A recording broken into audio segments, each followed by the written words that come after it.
O que é necessário para impulsionar toda a criação artística de um país?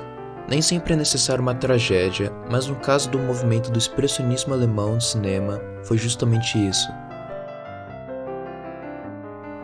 Esse é o primeiro vídeo que faço sobre um movimento cinematográfico em específico. Já tenho um disponível sobre o que é um movimento cinematográfico, caso se interesse, e como já está à mostra no título, nesse aqui eu vou procurar falar sobre o expressionismo alemão. Já deixo como uma sugestão o livro A História do Cinema Mundial, do Francesco Baleri, onde tiro muita informação para os vídeos. Antes de começar a falar de fato sobre os filmes, acho interessante contextualizar você aí sobre o que estava acontecendo anteriormente e também o que acontecia durante esse período na Alemanha, entendendo o início, o meio e o fim do movimento. No período de 1914 a 1918, tivemos a Primeira Guerra Mundial, uma das mais mortais da história, da qual a Alemanha saiu perdedora. Lógico que em uma guerra todo mundo sai perdendo se for parar para pensar, mas a situação na Alemanha ficou muito difícil na década de 20. O Tratado de Versalhes, acordo de paz feito em 1919, reconhecia o país como o único causador da guerra, eram impostos a eles várias dívidas que mesmo na época não conseguiam pagar, perdas de territórios e de forças militares. O tratado foi recebido como uma afronta pelos alemães e a suposta humilhação mais para frente ajudaria no surgimento do nazismo.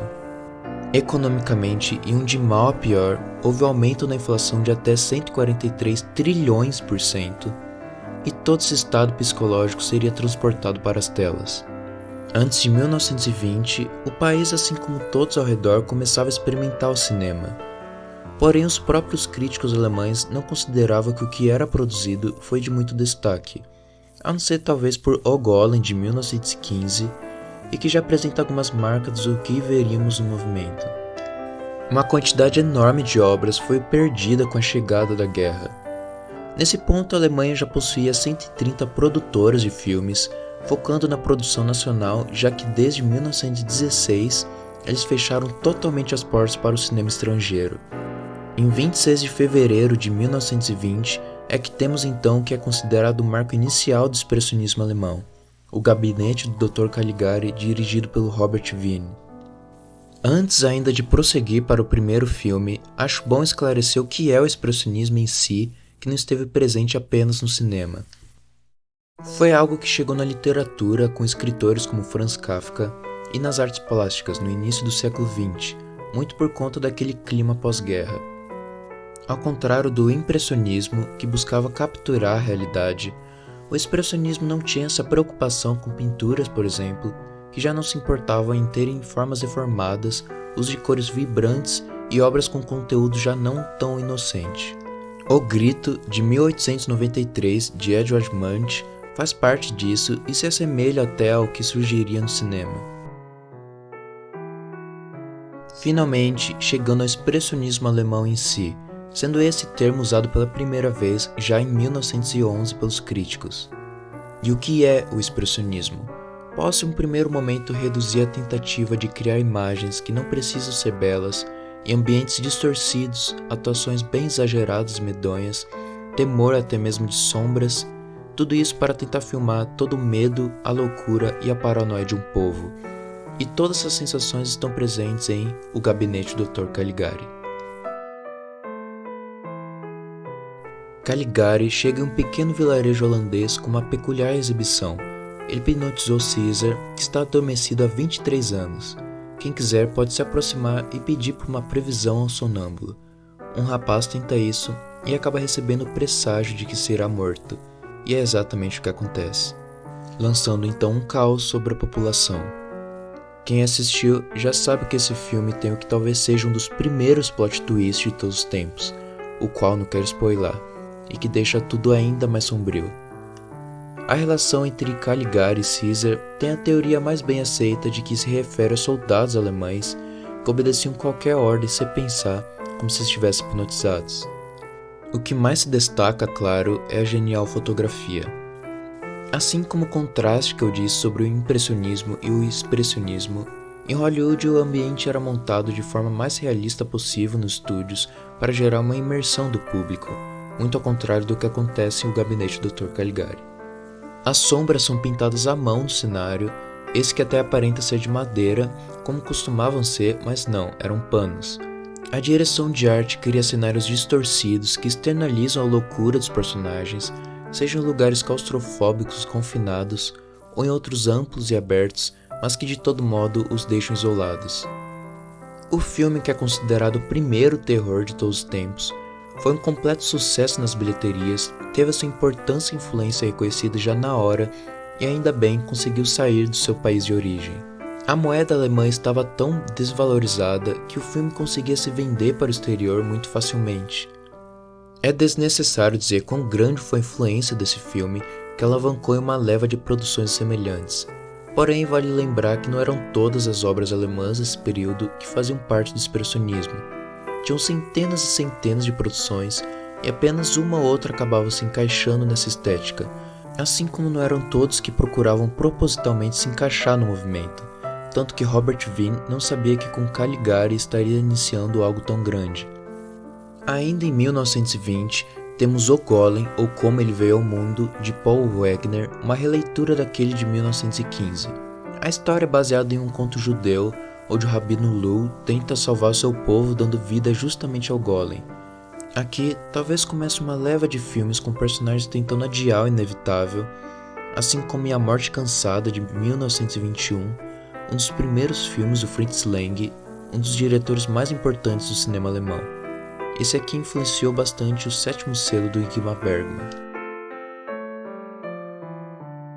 Chegando em 1922, temos o genial Nosferatu, do Friedrich Murnau. Se trata de uma adaptação não autorizada do livro Drácula de Bram Stoker, e justamente pelo fato de não ter sido autorizada que a obra se tornou ilegal. Bram Stoker já havia morrido, mas a esposa reclamou os direitos autorais e inúmeras cópias foram destruídas, mas pelo menos uma sobreviveu. Eu acho que esse aqui com certeza é o maior terror do movimento. Acompanhamos o corretor de imóveis Jonathan Hutter, que precisa viajar até o castelo de um tal Conde Orlok, esse que é aquela criatura horrenda que todos conhecemos. Ainda temos muito daquele pessimismo, com um ambiente mórbido que se deteriora cada vez mais que o vampiro vai se aproximando. Cenários distorcidos já não estão tão presentes assim, na verdade tudo era filmado em locações reais como o castelo, algo não tão comum na época. Em contrapartida, o jogo de luz e sombra brilhante tornou o filme memorável. Ainda em 1922, temos Dr. Mabuse, do Fritz Lang, sobre o homem capaz de controlar outras mentes e que acaba usando isso em apostas. Desde Caligari, os diretores trabalhavam muito com aquele medo e paranoia da população em ser manipulada. Robert Wiene voltaria ao tema com As Mãos de Orlok, sobre um pianista que precisa de um transplante das mãos e acaba com as de um assassino sobre os quais ele não tem nenhum controle. No ano de 1923 é que Adolf Hitler seria preso. Na época ele participava de manifestações devido ao estado do país, só que isso infelizmente apenas fortaleceria o que viria depois.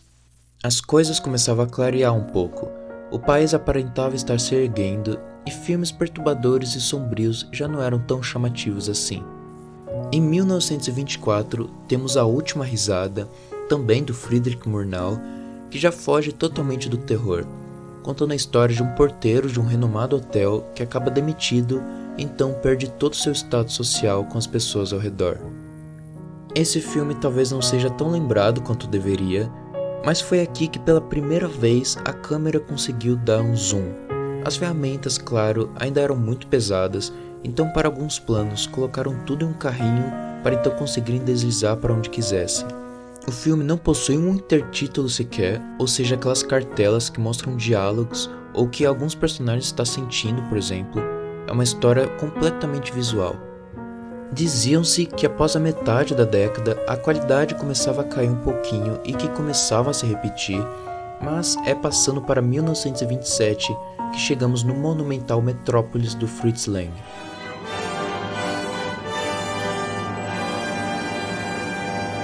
Ao lado de O Gabinete do Dr. Caligari e M, o Vampiro de Düsseldorf, Metrópolis é um dos mais conhecidos no movimento. O filme trata de um tema mais social, a luta de classes. Vamos acompanhar, em 1926 e um ambiente mais futurista, o filho de um político rico que vive na parte de cima de Metrópolis, um paraíso, e que acaba por se apaixonar por uma mulher que luta pelos direitos dos operários que vivem embaixo, junto das máquinas. É preciso lembrar de que se trata de uma ficção científica em uma época onde nem se sonhava ter computação gráfica. O desafio de inserir os atores naqueles ambientes imensos foi resolvido apenas com truques técnicos usando proporções geométricas, fazendo com que eles de fato aparentassem estarem lá. Mesmo com todas essas artimanhas, o filme não deixou de quase levar o estúdio à falência, sendo uma das produções mais caras da história, que infelizmente não se pagou na época, com um público que não aguentava assistir a versão de 3 horas. Porém, obviamente foi uma influência para praticamente qualquer ficção científica que viria em seguida. No mesmo ano, Murnau filmaria Aurora, só que nos Estados Unidos, mas mesmo assim sendo considerado parte do expressionismo alemão por conta da estética usada, e que ganhou 3 Oscars na primeira edição do Oscar lá em 1929. A Alemanha estava recuperando a economia, tudo ia bem, mas então veio a grande crise de 1929, a quebra da Bolsa de Valores nos Estados Unidos, que afetou o mundo inteiro e que derrubou de novo a Alemanha. Não por menos, o movimento voltaria uma última vez ao desespero de um povo em M, o Vampiro de Düsseldorf, em 1931. Como que mostrando um amadurecimento ainda maior em relação aos seus precursores, o vampiro aqui não é uma criatura não humana, algo sobrenatural, mas apenas um homem, um assassino de crianças, mas que não deixa de devagarmente sugar toda a vida daquele vilarejo com a sensação de que algo não está certo. O caos aumenta tanto de tamanho que até mesmo os mafiosos da cidade decidem ajudar a capturá-lo, iniciando então uma caçada. O cinema já havia experimentado a captura do som 4 anos antes com O Cantor de Jazz, o primeiro filme falado, e então em 1931, já mais avançado, Fritz Lang usaria de uma das formas mais brilhantes de todas. Das habe ich doch schon mal gehört. Das war doch.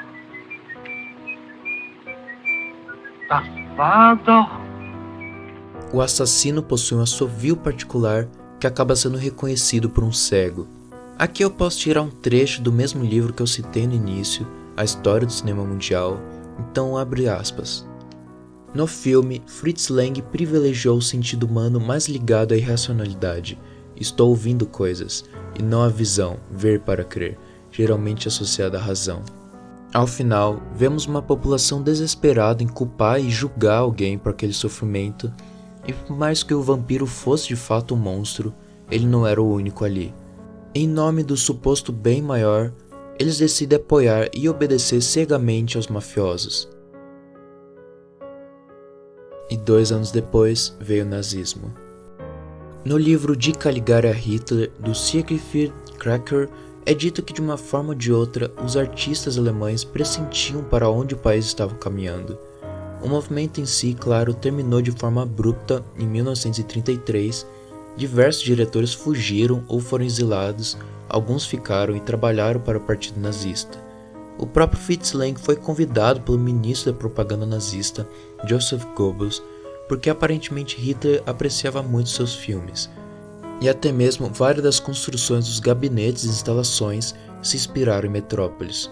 Fritz recusou e fugiu para os Estados Unidos, porém sua esposa, a Tia von Harbour, roteirista de várias de suas obras, inclusive Metrópolis, aceitou a proposta.